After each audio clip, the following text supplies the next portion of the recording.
Statue of liberty. हम सब जानते हैं इसे, दुनिया के सबसे जाने माने सिंबल्स में से एक, आज़ादी का प्रतीक, न्यूयॉर्क हार्बर की शान। लेकिन क्या आप जानते हैं कि लगभग 100 साल तक इस तांबे की देवी ने एक ऐसा गहरा राज छुपाए रखा जो उसे अंदर ही अंदर खोखला कर रहा था। ये कहानी है कि कैसे साइंस ने उसे तबाही के मुहाने से वापस खींच लिया। फिल्मों में तो न जाने कितनी बार उसे तबाह होते हुए दिखाया गया है। कभी एलियंस उसे गिरा देते हैं तो कभी सुनामी उसे डुबो देती है। अरे भविष्य में तो वो रेत में दबी हुई दिखती है। सच कहें तो इस प्रतीक को तोड़ना हॉलीवुड का पसंदीदा काम बन गया है। दुनिया खत्म हो रही है, चलो लेडी लिबर्टी को गिरा दो। लेकिन ये सब तो थी खैर कल्पना।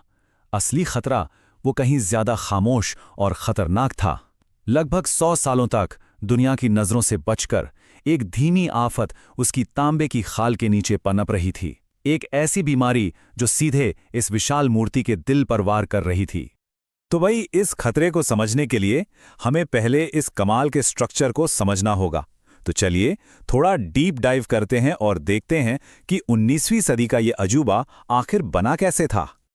इसे बनाने के पीछे 2 फ्रांसीसी जीनियस का हाथ था।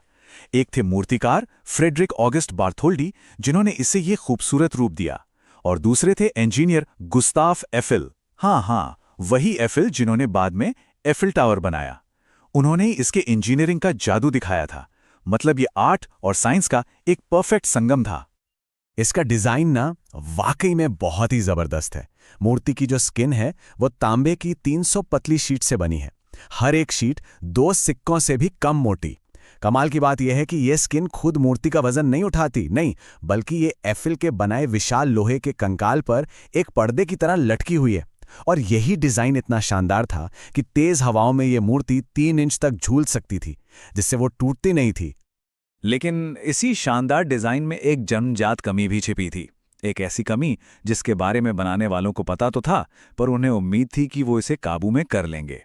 2 अलग अलग धातु हैं, बाहर तांबा और अंदर लोहा, एक दूसरे के बहुत बहुत करीब रख दी गईं, और बस यहीं से सारी मुसीबत की जड़ शुरू हुई।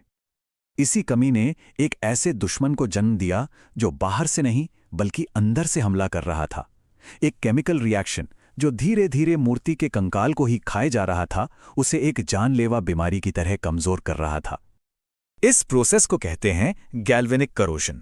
अब अगर इसे आसान भाषा में समझें तो जब 2 अलग अलग तरह की धातुएं नमी की मौजूदगी में एक दूसरे को छूती हैं तो वो एक बैटरी की तरह काम करने लगती हैं, और इस प्रोसेस में एक धातु दूसरी की कीमत पर गलने लगती है, खत्म होने लगती है। स्टैच्यू ऑफ लिबर्टी असल में एक बहुत बड़ी धीरे धीरे खत्म हो रही बैटरी बन गई थी। देखिए, एफएल को इस प्रॉब्लम का अंदाजा था। उन्होंने तांबे और लोहे के बीच शेलैक में भिगोए हुए एस्बेस्टस की एक लेयर लगा दी ताकि दोनों धातुएं अलग रहें। लेकिन वक्त के साथ वो शेलैक टूट गया और एस्बेस्टस एक स्पंज जैसा बन गया। वो न्यूयॉर्क हार्बर की नमकीन हवा सोखने लगा और बस करोजन के लिए एक परफेक्ट माहौल तैयार हो गया। नतीजा 1980s के दशक तक मूर्ति का अंदरूनी ढांचा बुरी तरह गल चुका था और उसका कंकाल खतरनाक हद तक कमजोर हो गया था। ये जो कंट्रास्ट है ना, यह हालत की गंभीरता को दिखाता है। बाहर से देखने पर वो हमेशा की तरह शांत, हरी भरी, ताकत का प्रतीक दिखती थी, लेकिन अंदर की कहानी डरावनी थी। जो लोहे की सलाखें उसकी स्किन को सपोर्ट करती थीं, वो फूल गई थीं, मुड़ गई थीं और जंग खाकर लगभग खत्म हो चुकी थी। फिर आया साल 1984, उसके 100वें जन्मदिन से ठीक पहले एक ऐसा बचाव अभियान शुरू हुआ जो पहले कभी नहीं देखा गया था। ये सिर्फ कोई रिपेयरिंग नहीं थी, ये एक हाई स्टेक साइंटिफिक सर्जरी थी। दुनिया के सबसे मशहूर मरीज को बचाने के लिए ऐसी तकनीकें इस्तेमाल की गईं जिनके बारे में पहले सोचा भी नहीं गया था। सबसे पहला काम था दशकों पुरानी पेंट और कोल टार की परतें हटाना। इसके लिए लिक्विड नाइट्रोजन जैसी एक मॉडर्न तकनीक का इस्तेमाल किया गया। इससे पेंट इतनी ठंडी हो जाती थी कि वो खुद ब खुद चटक कर गिरने लगती थी। लेकिन जो जिद्दी कोल टार था, उसके लिए जो हल निकला वो हैरान करने वाला था। जानते हैं क्या? Baking soda. जी हाँ, वही बेकिंग सोडा जो हमारे किचन में होता है। ये इतना ताकतवर था कि टार को हटा दे, लेकिन इतना नर्म कि तांबे की नाजुक स्किन को कोई नुकसान न पहुंचाए। अब जब सतह साफ हो गई तो आया असली चैलेंज का वक्त। मूर्ति को एक नया कंकाल देना था, एक ऐसा इम्यून सिस्टम जो भविष्य में इस बीमारी से लड़ सके। तो गल रहे लोहे के हर एक टुकड़े को हटा दिया गया। उनकी जगह जंग ना लगने वाले स्टेनलेस स्टील की नई सलाखें लगाई गईं और तांबे और स्टील को अलग रखने के लिए उस पुराने एस्बेस्टस की जगह हाई-टेक टेफ्लॉन टेप का इस्तेमाल हुआ, जिसने एक परमानेंट और मजबूत बैरियर बना दिया। ये कोई छोटा मोटा काम नहीं था। कारीगरों ने करीब 1800 आर्मेचर बार्स यानी सलाखों को एक-एक करके हाथ से बदला।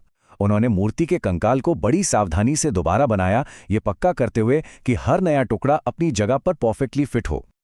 हाँ, और मशाल को भी बदला गया। जो ओरिजिनल मशाल थी वो दशकों से हो रहे पानी के रिसाव और 1916 के एक धमाके से काफी खराब हो चुकी थी, तो उसे बार्थोल्डी के ओरिजिनल डिजाइन के हिसाब से बनी एक नई शानदार मशाल से बदल दिया गया।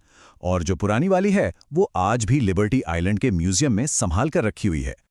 2 साल की इस मुश्किल सर्जरी के बाद 1986 में लेडी लिबर्टी का एक तरह से पुनर्जन्म हुआ। वो सिर्फ बची नहीं थीं, वो पहले से कहीं ज्यादा मजबूत हो चुकी थीं, आने वाली सदियों का सामना करने के लिए तैयार। इस रेस्टोरेशन का एक और खूबसूरत नतीजा निकला। अंदर की दीवारें हटाने के बाद एफिल के बनाए कंकाल की जो इंजीनियरिंग की खूबसूरती थी वो पहली बार लोगों के सामने आई।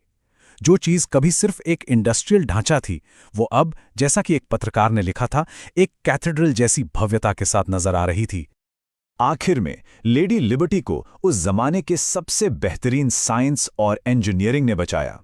यह हमें सोचने पर मजबूर करता है, जैसे जैसे हमारे सबसे प्यारे स्मारक और ऐतिहासिक धरोहरें पुरानी हो रही हैं, उन्हें भविष्य के लिए बचाने के लिए हमें किस नए साइंस की, किस नई टेक्नोलॉजी की जरूरत पड़ेगी। ये एक ऐसा सवाल है जिसका जवाब हम सबको मिलकर आने वाली पीढ़ियों के लिए खोजना होगा।